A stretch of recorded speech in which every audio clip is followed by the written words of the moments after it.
अज्ञानतिमिरान्धस्य ज्ञानञ्जनशलाकया चक्षुरुन्मिलितं येन तस्मै श्रीगुरुवे नमः। श्री चैतन्य चरितामृत अंतलीला चैप्टर 3 प्रयास संख्या 137। तो हरिदास ठाकुर और उस वैश्या के बारे में हम चर्चा कर रहे थे कि कैसे निरंतर हरिनाम सुनने से क्या होता है। निरंतर हरिनाम सुनने से हमारे अंदर शुद्धि आती है और डिटैचमेंट पैदा होती है। अगर हम ध्यानपूर्वक शुद्ध नाम ले रहे हैं तो उसका रिजल्ट ये निकलेगा कि हमें चीज़ों से आसक्ति कम होती चली जाएगी, संसारिक मटेरियल चीज़ों से, जो कि कई सारे हमारे पापों का कारण है, दुखों का कारण है। तो इस लेडी के अंदर भी वो सारी शुद्धता आ गई, आसक्ति समाप्त हो गई और इसने सब कुछ सच सच बता दिया। और उसके बाद हरिदास ठाकुर ने उनको बोला कि आप यहीं पर बैठिए और यहीं पर ध्यान से जप कीजिए। निरंतर नाम लो कर तुलसी सेवन, अच्छी रात पावे तबे कृष्ण चरण। निरंतर हरे कृष्ण महामंत्र का जप करो और जल से सींच कर तथा स्तुति कर कर तुलसी की सेवा करो। इस तरह तुम तुरंत ही कृष्ण के चरण कमलों की शरण पाने के अवसर प्राप्त कर सकोगे। तो हमारे शिला प्रभुपाद ने, वो आचार्य हैं, उन्होंने रूल्स बनाए, नियम बनाए, रिचुअल्स बनाए हमारे इस्कॉन के अंतर्गत, जिसके अंतर्गत ये सारी चीज़ों का ध्यान रखा जाता है। हमारी दैनिक प्रेयर्स के अंदर ये चीज़ पहले से ही प्रभुपाद ने डाला हुआ। यदि आप हमारे शिला प्रभुपाद द्वारा बनाए गए प्रोसेस को फॉलो करोगे तो सारे काम अपने आप हो जाएंगे। जिसमें कि हम लोग रोज़ तुलसी की स्तुति करते हैं, परिक्रमा करते हैं, जल से सींचते हैं। हालांकि जल से सींचना केवल एक चम्मच पानी डालना नहीं है, तुलसी की ज़रूरत को देखना पड़ेगा कि ज़रूरत कितनी है। कभी पानी डालना पड़ता है, एक चम्मच से काम नहीं चलता जब सूखने लगती है, और कई बार पानी बहुत ज़्यादा होता है तब हम सेंटिमेंटल होके अपनी भक्ति के लिए तुलसी को मार भी देते हैं पानी डाल डाल के। तो उसकी केयर करना, मॉर्निंग में हम स्तुति करते हैं, इवनिंग में भी स्तुति करते हैं, तो वो करेंगे तो ये अपने आप हो जाएगा। लेकिन साथ में निरंतर हरे कृष्ण मंत्र का जप करो।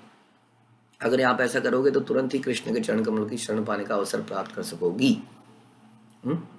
तो ऐसा नामाचार्य बोल रहे हैं कि नाम जप करने से, तुलसी सेवा करने से हम लोगों को भगवान के चरण कमलों की शरण प्राप्त हो सकती है।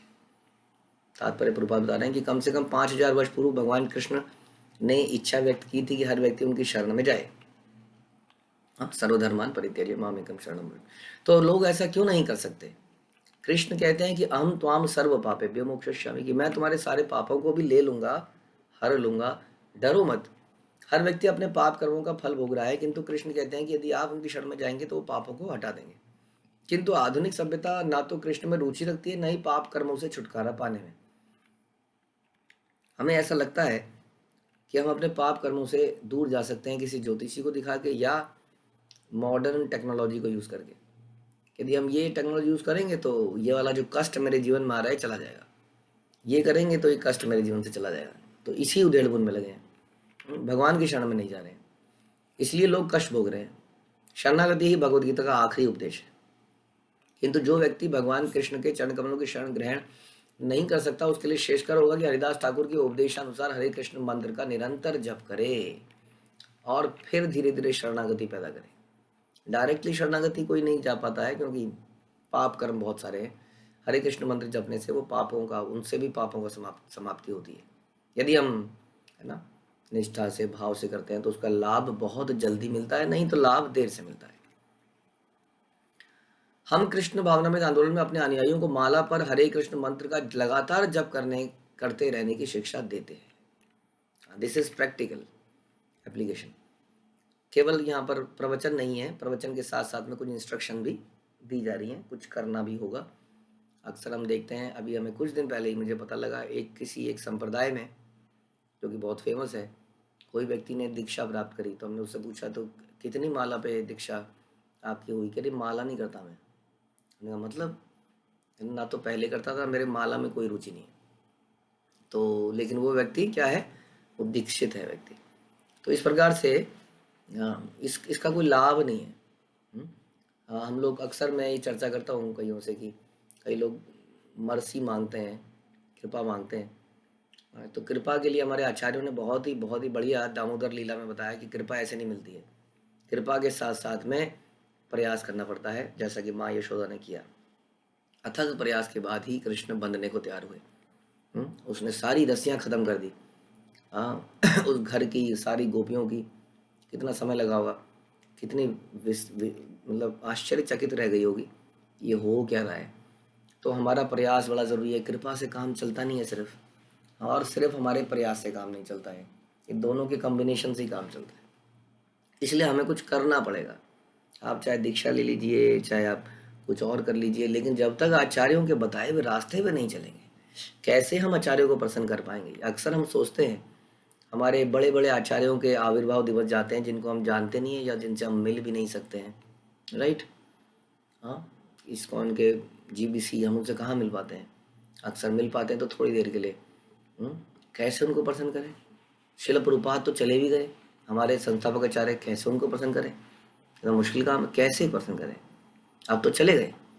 हाँ, केवल हमें हमें केवल हमें सारी गुरु परंपरा को प्रसन्न करना है वास्तव में। उनको कैसे करें, इतने सारों गुरु परंपरा को कैसे प्रसन्न करें। ब्रह्मा से आ रही है हमारी परंपरा, कितने आचार्य हैं उसके अंदर। तो इसलिए कहते हैं कि जब हम उनकी कही बातों को अपने जीवन में उतार लेते हैं तब वो प्रसन्न होते हैं। क्या आपको लगता नहीं है, कोई व्यक्ति है जो आपको चिट्ठी दे के चला गया, इंस्ट्रक्शन उसने दी, चिट्ठी मान लेते हैं, चिट्ठी की पूजा करी जा सकती है ना, तो कागज़ में चिट्ठी लिख के आई, आपने उसको ऑल्टर पे रख दिया और बोला हाँ मेरे पिताजी ने चिट्ठी भेजी है, और उसकी अगरबत्ती से धूप से रोज करते रहे सेवा, लेकिन उस चिट्ठी को पढ़ा नहीं या पढ़ के उसको अमल नहीं किया। अब पिताजी जब आए तो उसने देखा अरे चिट्ठी को बहुत बढ़िया लेमिनेट करा दिया गया है, लेमिनेट करके दीवार पे टांग दिया है चिट्ठी को, और उसकी रोज़ पूजा अर्चना हो रही है। हाँ, लेकिन जो भी उसमें लिखा था उसमें से कुछ भी इन लोगों ने नहीं किया। तो आप ही सोचिए क्या उनको प्रसन्नता होगी। हाँ, तो यही हो रहा है समाज के अंदर।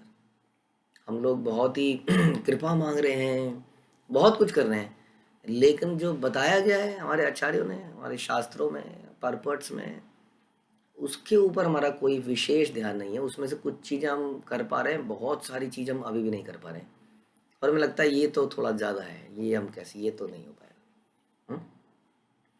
तो यदि हमें वास्तव में उन्हें प्रसन्न करना है तो हमें उनके सारी उन बातों को जो शास्त्रों में है हमें पढ़ते हैं उसको अपने जीवन में उतारना पड़ेगा। तो इसलिए प्रभुपाद बता रहे हैं कुछ तो करना पड़ेगा। माला पर for example one of the thing is कि हमें ध्यान पूर्वक माला के ऊपर जप करना हो। जो लोग इसके अभ्यस्त नहीं है उनको माला पर कम से कम 16 माला करने का उपदेश दिया जाता है। देखिए प्रभुपाद क्या कह रहे हैं कि जो अभ्यस्त नहीं है उनको कम से कम 16 माला करने को बोला जाता है, जिससे वो प्रशिक्षित हो जाएं। यानी कि 16 माला, फिर से यहाँ बता रहे हैं Prabhupada, is not maximum, it's minimum. कि जो लोग अभी अभ्यस्त नहीं है वो तो कम से कम 16 तो करें। अन्यथा श्री चैतन्य महाप्रभु की शिक्षा है कि तृणादि अभी सुनी चेन तरुर अभी सही सुना मान्य मान देना कीर्तनीय सदारी, कि अपने आप को तृण से भी नीचे समझें, झुके। झुकना बड़ा ज़रूरी है। इसका मतलब ये वाली श्लोक की शिक्षा कई बार दिमाग से उतर जाती है, तो रिवाइज अगर हम करें तो तृण ही क्यों बोला गया, रास्ते में पड़ा हुआ पत्थर क्यों नहीं बोला गया, क्योंकि पत्थर पे पाँव भी रखते हैं तो पाँव टेढ़ा हो जाता है, क्योंकि पत्थर टेढ़ा नहीं होता है, लेकिन तृण जो है दब जाता है पैर से दबाने पर। एक और खासियत है कि पैर हटाने पर फिर से आप देखेंगे ऐसे करके, यानी कि मरता नहीं है। हाँ, यानी कि वो सेवा में लगा रहता है, दबता है सेवा में लगा रहता है, दबता है सेवा में लगा रहता है, लाइक दैट। तो इसी तरह से ये तृण का नेचर है, स्वभाव है। तो ये ऐसे ही हमें बनना पड़ेगा। अपने आप को तिनके से भी नीचा मानने का मतलब ये है कि हमारा अपमान हो, मान हो, कि कुछ भी हमारे साथ हो, हम उसमें हमेशा झुक जाएं, दब जाएं। कोई हमें हमारे ऊपर पैर रख दे तो यही इसका मतलब है। तभी बोला तिनके से भी शुद्र समझते हुए विनीत भाव से भगवान के पवित्र नाम का कीर्तन करेंगे, क्योंकि ये संसार ऐसा बना गया है कि बार बार कोई ना कोई कहीं ना कहीं से कुछ आपको चुभोएगा, इधर से उधर से उधर से उधर से, और आप ऐसे ऐसे ही करते रह जाएंगे, माला नहीं कर पाएंगे। यदि झुकना सीख जाएंगे तो अपना चलता रहेगा, सब मारते रहो लेकिन मैं अपना चलता रहूँ। जैसे हरिदास ठाकुर, मारते रहो मैं अपना नाम जपता रहूँगा, दैट लाइक दैट। तो इस तरह से सहनशील बनना पड़ेगा, दूसरों को आदर देना पड़ेगा। ऐसी मनोदशा में ही हम पवित्र नाम का सदा कीर्तन कर सकते हैं। सदा का अर्थ है सर्वदा। हरिदास ठाकुर कहते हैं निरंतर नाम लो, बिना रुके करते रहो। यद्यपि कृष्ण चाहते हैं कि हर व्यक्ति उनके चरण कमलों में शरण ले, किंतु लोग अपने पाप कर्मों के कारण ऐसा नहीं कर पाते। तो पाप कर्मों को समाप्त करने के लिए ये हरे कृष्ण मंत्र हमारा मदद करता है। तो हरे कृष्ण मंत्र प्रारंभ में हमारे पापों को हटाने में मदद करता है और बाद में यही मंत्र हमारे हृदय में प्रेम विकसित करने में मदद करता है। एक ही चीज, यही दवाई है, एक ही दवाई है।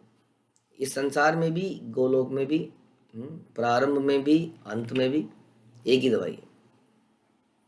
तो बता रहे हैं कि जो दुष्ट लोग हैं, धूर्त हैं, अधम हैं, वो भगवान को आत्मसमर्पण नहीं करते। तो भी यदि वे हरे कृष्ण मंत्र का कीर्तन करना शुरू कर दें, तुलसी की सेवा करें, तो शीघ्र ही समर्पण करने में समर्थ हो सकते हैं। मनुष्य का वास्तविक कर्तव्य कृष्ण के चरण कमलों में आत्मसमर्पण करना है, किंतु यदि वह ऐसा नहीं कर सके तो उसे इसी विधि को अपनाना चाहिए। ठीक है, क्या विधि को? नाम जपे और तुलसी की सेवा करे एटलीस्ट, ताकि उसके अंदर शरणागति का भाव आए। एत बलि तारे नाम उपदेश करी, उठी आचा लीला ठाकुर बलि हरि हरि। और इस तरह वैश्या को हरे कृष्ण मंत्र के कीर्तन की विधि के विषय में उपदेश देकर हरिदास ठाकुर उठे और लगातार हरि हरि कीर्तन करते हुए चले गए। तबे से ही वैश्या गुरु आज्ञा लैया लैल गृह वित्त ये बा छिल ब्राह्मणेरा दिल। और उसके बाद उस वैश्या ने अपने पास जो भी घरेलू संपत्ति थी उसे अपने गुरु की आज्ञा के अनुसार ब्राह्मणों में वितरित कर दिया। अब आप कहेंगे तो बुराई की कमाई थी, बुराई की कमाई ब्राह्मणों को दे दी, तो ब्राह्मणों पे इसका फल नहीं लगेगा। ब्राह्मणों पे फल क्यों नहीं लगेगा? क्योंकि वो इसको अपनी निजी इंद्रिय तृप्ति के लिए नहीं लगाएंगे, वो इसको प्रचार के कार्यों में लगा देंगे। जैसे हम मंदिर बनाते हैं तो कई सारे लोग पैसा देते हैं, पता नहीं कहाँ कहाँ से कैसे कैसे कमाया हुआ, लेकिन क्योंकि वो कृष्ण की सेवा लगता है। और कृष्ण क्या है? कृष्ण सूर्य सम माया अंधकार। कृष्ण एक ऐसा प्रकाश है, एक ऐसी दिव्य शक्ति है, एक ऐसे व्यक्ति हैं, हाँ, कि जिनके पास कोई भी वस्तु लाई जाए वो पवित्र हो जाती है। अपवित्र वस्तु भी पवित्र हो जाती है, ना कि भगवान उससे अपवित्र हो सकते हैं। इसलिए ऐसी संपत्ति जब भगवान की सेवा में लगाई जाती है तो वो पवित्र हो जाती है। कहीं कहीं गृहवित्त के स्थान पर गृहवित्ती शब्द पाया जाता है। प्रभुपाद कह रहे हैं वृत्ति का अर्थ है पेशा। वैश्या की गृहवृत्ति तो मूर्ख लोगों को मोहित करके उन्हें संभोग करने के लिए प्रवृत्त करना था, किंतु यहाँ पर गृहवृत्ति शब्द उपयुक्त शब्द नहीं है। उचित शब्द तो गृहवित्त है, जिसका अर्थ है उसके पास जो भी घर पर था उसने जो कुछ भी वैश्यावृत्ति से कमाया था वह पापमय जीवन की कमाई थी। जब ऐसी संपत्ति ब्राह्मणों और वैष्णवों को दी जाती है तो उसे अपने आध्यात्मिक जीवन में प्रगति के फलस्वरूप भगवान की सेवा में लगा सकते हैं। तो इससे दान देने वाले को लाभ पहुंचता है प्रत्यक्ष रूप से, क्योंकि वह इस प्रकार पाप कर्मों से फल से छुटकारा पा लेता है। वास्तव में ये बड़ा इंपॉर्टेंट है। इसलिए तो हम जगह जगह जाकर पैसा मांगते हैं एक एक व्यक्ति से। कई बार लोग कहते हैं क्यों ये पैसा पैसा पैसा, ये चल क्या रहा है? हम आपको लाइव अपना रियल एग्जाम्पल दिखा सकते हैं। हमारी कॉन्ग्रीगेशन में अभी कितने सारे भक्त प्रवचन सुन रहे हैं, उनमें से बहुत सारे भक्त पहले केवल हमें दान देते थे, हाँ, और दान देने से क्या हुआ? दान देने से उनके पाप कर्म समाप्त हुए, सुकृति मिली और अब वो भक्त हैं, 16 माला कर रहे हैं। उनमें से कितने लोग दीक्षित हो गए, जिनका कोई इंटरेस्ट नहीं था भक्ति में, केवल हमें दान देते थे, वो भी हम उनके पीछे पड़ते थे। कोई हमारे जानकार थे, कोई रिलेटिव थे, कोई किसी तरह से, और आज की डेट में वो भक्ति कर रहे हैं। ये कारण, कई लोग कहते क्या ये पैसा पैसा मांगते रहते हो हमेशा। तो ये तो लाइव एग्जाम्पल है, कितने सारे लोग आपको बता देंगे हाँ मैं पहले इनका डोनर था। तो इस प्रकार से ये भी एक तरीका है। प्रारंभ में शरणागति पैदा नहीं होती है, दान देने की भावना सबके अंदर होती है। इसलिए हमें कोशिश करनी चाहिए कि हर व्यक्ति को इसमें लगाएं। जैसे कि कृष्ण वचन देते हैं हम तो हम सर्व पापेभ्यो मोक्षयिष्यामि, मैं तुम्हारे सारे पाप कर्मों के फलों से बचा लूंगा। जब हमारे कृष्ण भावनामृत भक्त दान मांगने या सदस्यता शुल्क एकत्रित करने जाते हैं, इससे जो धन प्राप्त होता है उसका उपयोग पूरे संसार में कृष्ण भावनामृत का प्रसार करने के लिए किया जाता है। क्या हमें ये नहीं दिख रहा है? हाँ, इस्कॉन का धन विदेशों में जाता है, देश में आता है। इतने मंदिर तो आपके देश में बन रहे हैं, पूरे विदेशों में इतने मंदिर नहीं होंगे जितने इंडिया में के अंदर ही मंदिर हैं पूरे इस्कॉन के मिलाकर। सारा पूरा संसार मिला लिया जाए और इंडिया मिला लिया जाए। हम सुन रहे थे कि दिल्ली के एनसीआर के आसपास ही लगभग 17 मंदिर, अपकमिंग मंदिर, कुछ इसमें से बन गए हैं, कुछ बनने वाले हैं। सोचिए, एक स्टेट के अंदर कितने कितना धन लगता होगा एक एक मंदिर में। हम आप सब लोगों ने अपना घर बनाया होगा, आप सोच सकते हैं घर और मंदिर में कितना अंतर है। हम्म? और कितना लाभ हो रहा है, क्योंकि ये मंदिर केवल माथा टेकने से भी लाभ होता है, लेकिन यहाँ पर तो बहुत सारी शिक्षाएं दी जा रही हैं। हम्म?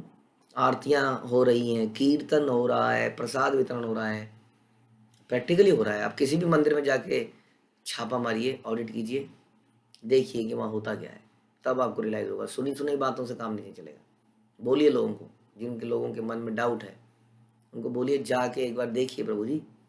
हाँ, हर मंदिर में जाइए आप, किसी को कोई खबर मत दीजिए, चुपचाप जाइए बिना किसी को बताए। हम्म? और अपने बटन पर एक कैमरा लगा लीजिए, ताकि कोई पहचान ना पाए कि आप वीडियो शूट करें। फिर देखिए शूट करके वहाँ पे क्या होता है, तब आपको पता चलेगा कि हर जगह हो क्या रहा है वास्तव में। तो इसलिए ये एनवियस लोग जो होते हैं, उनको हर चीज़ में कुछ समस्या दिखती है। जैसे हम अक्सर बोलते हैं, उनको गंदे गंदे पोस्टर सड़कों पे लगे हैं, उससे कोई दिक्कत नहीं है। हमारे बच्चे उन पोस्टर को देखते हैं, कोई दिक्कत नहीं है। फिल्मी पोस्टर, एक्टर एक्ट्रेसेस, नग्नता का प्रचार किया जा रहा है इन पिक्चरों के through. The prostitution has been glamorised to become this kind of, it's called art. एक कला है, इसको कला का नाम दे दिया गया है।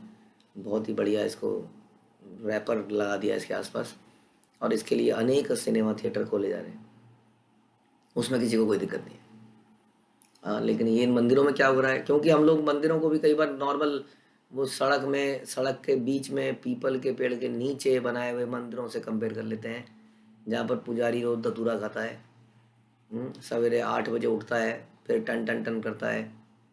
उस मंदिरों से हम इसको कंपेयर कर लेते हैं। ये बहुत ही डिफरेंट जगह है। आप देखिए पुजारी कितने बजे उठते हैं, कैसी शुद्धता का पालन करते हैं। तो इसलिए प्रभुपाद कह रहे हैं, इस धन से पूरे संसार में पर कृष्ण भावनामृत का प्रचार किया जा रहा है। और केवल ये नहीं, मंदिर का निर्माण नहीं हो रहा है, केवल मोबाइल वैन्स हैं। आपको पता नहीं मालूम है कि नहीं, कितने हरिनाम संकीर्तन बसें हैं। उस बसों में लोग भक्त बैठते हैं और ट्रैवल करते हैं, जगह जगह ट्रैवल चलती रहती है वो जगह जगह। हाँ, बस पार्टी, एक जगह रुकते हैं, वहाँ पर हरिनाम करते हैं, प्रसाद बांटते हैं, दूसरी जगह चल पड़ते हैं। इस प्रकार कितने सारे प्रोसेस, पद यात्राएं हो रही हैं, है ना। पद यात्रा, बस यात्रा, फेस्टिवल्स, बहुत कुछ हो रहा है। हाँ, तो उसमें ये धन लगाया जा रहा है, जिसमें लोग आ रहे हैं, बहुत फायदे हो रहे हैं। हमारे जो फेस्टिवल्स हैं उनको रिवाइव किया जा रहा है। पहली बात, ये हमारी संस्कृति का पार्ट था। शास्त्र कहते हैं कि भगवान संबंधित उत्सवों को बड़े धूमधाम से मनाना चाहिए, जो कि खत्म होता जा रहा था। हाँ, इन उत्सवों का मतलब केवल कुछ जैसे हो ही गया, दिवाली मतलब पटाखे। अब पटाखे वास्तव में हमारी संस्कृति का वो नहीं है। पटाखे क्यों बजा रहे हैं हम? अपने मजा, धूम से जब कान में बजता है तो कुछ मजा आता है। हम्म? उत्सवों का मूड नहीं है इसमें, कि इस उत्सव, दिवाली का क्या मूड है, होली का क्या मूड है, गौर पूर्णिमा का क्या मूड है। उस मूड के साथ रहते हुए, समझाते हुए, सुनते हुए हमारे ये उत्सव मनाए जा रहे हैं। तो इन सब चीज़ों को रिवाइव किया जा रहा है, कल्चर को। आप देखिए जरा, कितने यूथ आ रहे हैं। मैं देखता हूँ, ये मंदिर हमारे सिर्फ मंदिर नहीं है, इसमें सिर्फ भगवान का घर नहीं। आप देखोगे यदि हमारा कोई भी मंदिर, तो ऑल्टर जो होता है जिसमें भगवान रहते हैं, गर्भगृह, वो बहुत छोटा होता है। अगर उसकी न उसको कंपेयर करेंगे पूरे क्षेत्रफल से, जो पूरा एरिया है, हाँ, उसको अगर आप देखेंगे कि ऑल्टर वर्सेस पूरा मंदिर, तो मुझे लगता है पता नहीं 5% कितना, 1% निकलेगा। तो बाकी जगह में क्या हो क्या रहा है, बाकी जगहों में देखिए जाके। टेम्पल हॉल में तो आप जानते ही हैं, सब लोग आते हैं, कीर्तन करते हैं। उसके अलावा बहुत सारे कमरे होते हैं, सेमिनार हॉल होते हैं, जहाँ सेमिनार किए जाते हैं। बहुत सारे कमरे होते हैं जिसमें कि यूथ आके रहते हैं। आज की डेट में ये यूथ कहाँ जाते हैं? नहीं तो ये जाते हैं नैनीताल, हाँ, शिमला, मसूरी। हाँ, 25 दिसंबर आ गया है, नया साल आ गया, ये आ गया, भागते हैं और 2-3 दिन वहाँ बिता के दारू की कई सारी बोतलें वहाँ फेंक के फिर वापस आते हैं। उससे बेहतर है कि ये इन जगहों में, इन कमरों में रहते हैं। इन कमरों की व्यवस्था करी जाती है, जहाँ पर फेस्टिवल्स करे जाते हैं। ये बच्चे वहाँ पे आके रहते हैं 2-3 दिन के लिए। हाँ, और अपने आप को प्यूरीफाई करके जाते हैं। तो बहुत कुछ होता है उस मंदिर में। वैदिक एक्सपो होता है जिसमें कि 3D फॉर्म में आपको कुछ दिखाया जाता है। देखिए जन्म मृत्यु ये है, ये भगवान है, ये भी व्यवस्था करी जाती है। तो न जाने ऐसी कितनी व्यवस्थाएं करी जाती हैं। बहुत सारे और भी कई एंसिलरी वर्क चालू हो जाते हैं, जैसे कि पुष्प है। पुष्प का जो पुष्प अपने आप में कितनी अच्छी चीज़ है ना। और उसकी मालाएं बनाना, निरंतर कितने लोग उसकी मालाएं बना रहे हैं, भगवान पे चढ़ रही हैं, उसके बाद कहाँ जा रही हैं, भक्तों को बढ़ रही हैं। चरणामृत बनाया जा रहा है, चढ़ रहा है, उसके बाद कहाँ बढ़ जा रहा है, भक्तों को बढ़ रहा है। लोग कहते हैं क्यों इतना दूध वेस्ट करते हो, नाली में बहा देते हो। हम नहीं बहाते नाली में। हम जो अभिषेक भी करते हैं उसको एकत्रित करते हैं और लोगों में बांटते हैं, क्योंकि वो भगवान का उच्छिष्ट है। हम्म, तो हम उसको फेंकते नहीं है नाली में। हमारा दूध दही कुछ भी वेस्ट नहीं जाता है। इवन फूल पत्ते कुछ भी वेस्ट नहीं जाता है। तो कोई भी ध्यान से आप देखेंगे इन चीज़ों को तो देखो लगेगा कितने लोगों को रोजगार भी मिल रहा है, भौतिकता के रूप में भी कितनी इंडस्ट्री चल रही है, कितने लोगों का काम चल रहा है, साथ साथ भक्ति भी चल रही है। इसलिए प्रभुपाद कह रहे हैं कि कृष्ण भावनामृत भक्त दूसरों का धन कृष्ण सेवा के लिए एकत्र करते हैं और सारे संसार में इसका प्रचार करने के लिए यूज करते हैं।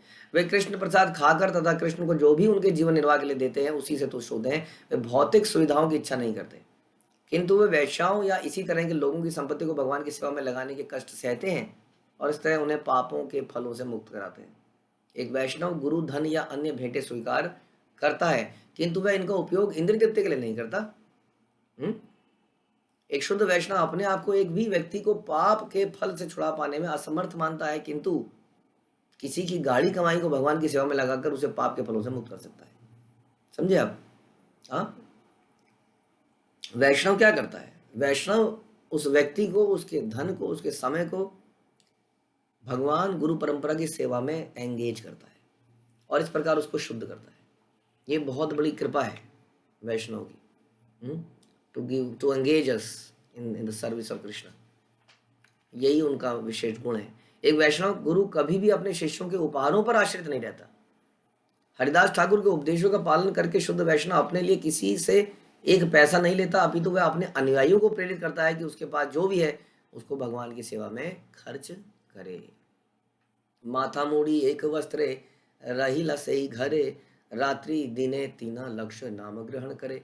वैष्णव नियमों के अनुसार उस वैश्या ने अपना सर मुड़ा लिया। बताइए, सर मुड़ा लिया। सर मुड़ाना क्यों मुड़ाया जाता है आखिर? ये सर क्या है, क्या इसके पीछे लॉजिक क्या है? ये जो विधवाएं भी होती हैं, आप वृंदावन में देखेंगे, सर क्यों मुंडवा लेती हैं? हाँ, क्योंकि बाल से हम अपने शरीर को बहुत सजाते हैं ना, बालों से। ब्लैक स्टूल इसलिए हमें बोला गया। बालों से हमें बड़ी आसक्ति होती है। बालों के ऊपर तो आधी जो कॉस्मेटिक इंडस्ट्री तो बालों के लिए होगी, फिर अपना चेहरे के लिए बाकी हेयर स्टाइल्स। कितने हेयर स्टाइल्स हैं, किसी शादी में जाना होता है तो बड़ा प्लानिंग करनी पड़ती है हेयर स्टाइल के ऊपर। हाँ, तो ये हमें देहात्म बुद्धि की तरफ खींचता है ये बाल। और बाल उड़ा लेने से हम अनअट्रैक्टिव बन जाते हैं, इसलिए दूसरों की लस्ट का शिकार नहीं होते। तो विधवाओं का बाल कटवाने का लॉजिक यही था। वाइट कपड़े पहनने का क्या लॉजिक था? बाल मुड़वाने का क्या लॉजिक था? कि संसार का अट्रैक्शन, कोई व्यक्ति उनसे अट्रैक्ट होकर उन्हें तंग ना करे।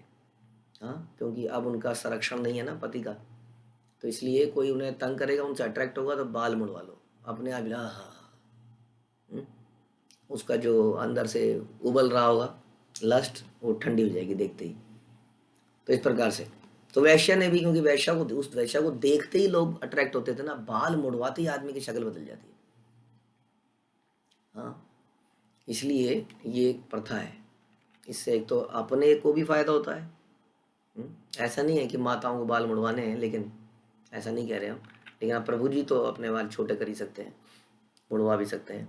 और माताओं के लिए तो ये है कि वो अपने आप को सिंपल रखे, हेयर स्टाइल पे ज़्यादा ध्यान न दे कि ये आज ऐसा हेयर स्टाइल, कल वैसा हेयर स्टाइल, क्योंकि उससे अपना भी समय बर्बाद होता है और दूसरे लोग भी अट्रैक्ट होते हैं अननेसेसरली।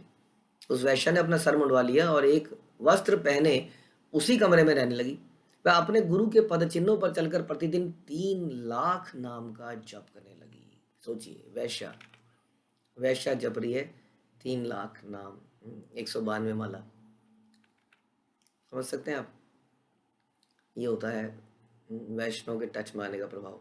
वह दिन रात जप करती रही, तुलसी तुलसी सेवन करे चरवण उपवास, इंद्रियादा मन हैला प्रेमर प्रेमेर प्रकाश। वह अपने गुरु के पद चिन्हों पर चलकर तुलसी की पूजा करने लगी। अब गुरु और इनका संग कितने का है, कितने समय का है? 3 दिन लगभग, जिसमें कि 3 दिन में जितने भी घंटे होते हैं 24 + 24 + 24, हाँ, उनमें से उन्होंने बातचीत करी होगी केवल आधा 1 घंटा ऐसा लगता है। बाकी दिन तो बेचारी वहाँ बैठी रही, बस सुनती रही सुनती रही सुनती रही। और हम कहते हैं हमें समय नहीं मिला। आप हमें समय नहीं देते। हाँ, या मैं इनका समय नहीं मिला, या मैं उनका समय नहीं मिला, या हमारे हमारे साथ क्या हुआ, हमारे साथ क्या नहीं हुआ, कुछ नहीं हुआ। उन्होंने उनको बेसिकली ज्ञान भी जो दिया, पहले 3 दिन तो इनडायरेक्टली बस सुना उसने, उसके बाद में थोड़ी देर समझाया और उसके बाद चले गए वहाँ से। और वो उनको जाने के बाद उनके कहे अनुसार चल रही है। ये चीज़ भगवान देखते हैं। ये हम कह रहे थे कि कई बार गुरु को भी पता नहीं चलेगा डायरेक्टली कि what you are doing for the for guru, लेकिन कृष्ण देख रहे हैं कि ये अपने, जैसे मैं कह रहा था कि प्रभुपाद को कैसे पता चलेगा कि हम प्रभुपाद के लिए इतना कुछ कर रहे हैं। हाँ, हमने गुरुकुल खोल दिया है, हमने इतना कुछ कर दिया है, प्रभुपाद यदि प्रभुपाद होते तो देखते और तो बड़े प्रसन्न होते, इन लोगों को तो मेरी कदर नहीं है। ऐसा नहीं है। ये हमें यही आचार्य सारे देख रहे हैं, भगवान देख रहे हैं। सबसे बड़ी बात कि ये आचार्यों के अनुसार जीवन को बिता रहा है, ठीक है, तो उसको जरूर लाभ मिलेगा। तो ये अपने गुरु के पद चिन्हों पर चलकर उनकी एब्सेंस में तुलसी की पूजा करने लगी। नियमित भोजन ना खाकर भिक्षा में जो मिलता था वो खाने लगी, और यदि कुछ नहीं मिलता तो उपवास करने लगी। और इस तरह बहुत कम खाकर उपवास करने से उसने अपनी इंद्रियों को वश में कर लिया। देखा, चैतन्य चरिता में बता रही है आपको कि उपवास करने से बहुत लाभ है कि हमें इंद्रियों पे वश आता है और हम बड़े अधीर से हो जाते हैं। मर गए मर गए मर गए मर गए, 12 बजे तक पानी नहीं पी जाएंगे तो मर गए मर गए मर गए मर गए, ऐसा होने लगता है। इसलिए उपवास को आप फॉलो मत कीजिए, आप देखिए मत कि क्या हो रहा है। आप कहेंगे ये देखिए जी, इस्कॉन में तो बोला जाता है एकादशी मतलब फीस्टिंग डे। हाँ, ऐसा बोला जाता है, बहुत कुछ किया जाता है, गोविंदास भी खोले जाते हैं, but the purpose is to attract the newcomers. अभ्यस्त जो लोग नहीं है, जो लोग अब इसमें आ गए हैं, फिलोसफी को समझ गए, सुन रहे हैं, पढ़ रहे हैं, भलो ना खाई पे भलो ना पैरी पे, वो लोग तो कम से कम इस पर प्रैक्टिस करें। दे शुड प्रैक्टिस उपवास रखना, क्योंकि इंद्रियों पे उपवास ना करना ही हमारी सबसे बड़ी समस्या है। हाँ, लेकिन उपवास रखने पर भी कमजोरी महसूस होती है, लेकिन नाम जप करते रहे। लाभ तब है, बिस्तर में लेट के सो जाएं तो कोई लाभ नहीं है उसका, फिर तो खा लें, खा के नाम जपें तो अच्छा है। हुँ? और ऐसे में अगर भक्तों के बीच में रहें तो ताकत मिल जाती है, अकेले ताकत नहीं मिलती है। तो वो उपवास करने लगी और इस तरह कम खाकर इंद्रियों को वश में कर पाई, बल्कि ना खाकर अक्सर। और जो ही उसकी इंद्रिया वश में हो गई, त्यों ही उसमें ईश्वर प्रेम के लक्षण प्रकट हो गए। ये देखिए, इसलिए इंद्रियों को वश करना इतना इंपॉर्टेंट है, इसलिए इन नियमों का पालन इतना इंपॉर्टेंट है। खाने के नियम हम जो बनाते रहते हैं, ये नहीं खाना है वो नहीं खाना है, लिटरली हमने कितने सारे नियम बना लिए हैं, हाँ, जो कि हमारी सेहत के लिए भी अच्छे हैं। हाँ, जैसे जंक फूड है, कोल्ड ड्रिंक्स है। आप कहेंगे कोल्ड ड्रिंक को तो भोग लगाया जा सकता है, कुछ कोल्ड ड्रिंक्स को तो लगाया ही जा सकता है, लेकिन इस प्रकार आप देखिए ना, हम लोगों को पता नहीं प्यास भी कितनी लगी है। आदमी, पता नहीं, आजकल ये फैशन सा बन गया है, कहीं बैठा है तो साथ में यहाँ पर एक कोल्ड ड्रिंक और एक गिलास पड़ा है, हर 2 मिनट में वो सिप मारता रहेगा। ये कल्चर है आज की डेट का। और यहाँ पर एक और लिफाफा सा पड़ा होगा, उसमें बर्गर पड़ा होगा, वो काम करता रहेगा, हर देर में थोड़ी देर में एक च्यू करेगा, पिएगा, काम करता रहेगा, च्यू करेगा। ये कंटिन्यूस नाम जब बोला, कंटिन्यूस खाना नहीं बोला, हाँ, खाना पीना। तो इससे क्या होता है ना, कि पैकेट चीज़ों से हमारा मुंह हमेशा चलता रहता है, हम निरंतर खाते रहते हैं, कुछ पैकेट में से कुछ जूस में से निरंतर चलता है वो। फिर बिस्किट निकल गए, अब टॉफ़ी निकल गई, बच्चे को भूख लगी है, अरे बचपन से उसको सिखाओ कि खाने का एक समय होता है, उस वक्त खाएंगे, कि बीच में जो चर चर चर चर नहीं करना है।